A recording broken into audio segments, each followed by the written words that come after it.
My name is Adrienne. I'm on the board of In Other Words, which is a radical community organizing space and a feminist community center in North Portland.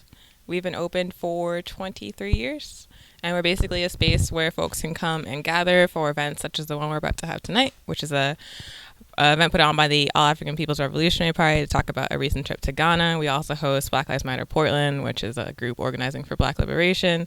We host things like Trans Open Mic, which is about centering the brilliance and creativity of trans folks in this space. So just kind of space events and groups that might not have a home in the larger culture can come here and have a space to organize. Yeah, we're not. So we're basically supported by our donors and also by sales from the bookstore, mostly by donors. We are completely volunteer run, and we constantly have a need for folks to donate to our cause and to help us with fundraising.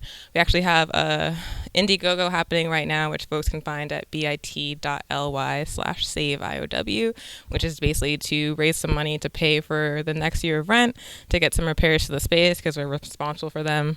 And also to pay, to provide benefits and pay for our employees.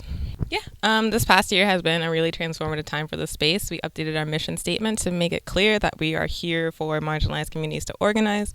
We believe that we need solidarity in a struggle for liberation, ultimately against capitalism, against all forms of oppression, and we believe that spaces like this are necessary so folks can build capacity to organize in that way. And so it's really just been about transitioning our mission to accommodate those folks, to make it clear that folks of color, that trans women, that gender variant folks are welcome here, that disabled folks are welcome here, that this is their space. And so that's what the past year has been. And also we greatly diversified our board. We're majority people of color now.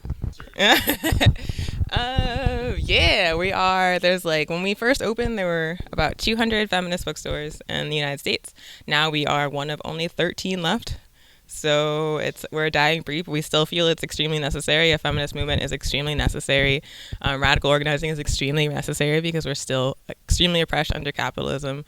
So this is kind of the space we want to provide. We think are an extremely important part of Portland, and we encourage any folks that are interested in joining an organization or just learning more about what radical politics are like to come to an event here or to come to a meeting.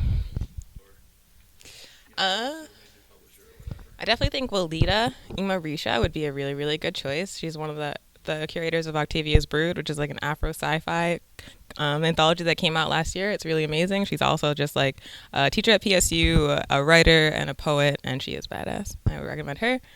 Or Taria Autry, who is also a poet, a Black woman poet in Portland. I think those would be really good choices for people to interview next.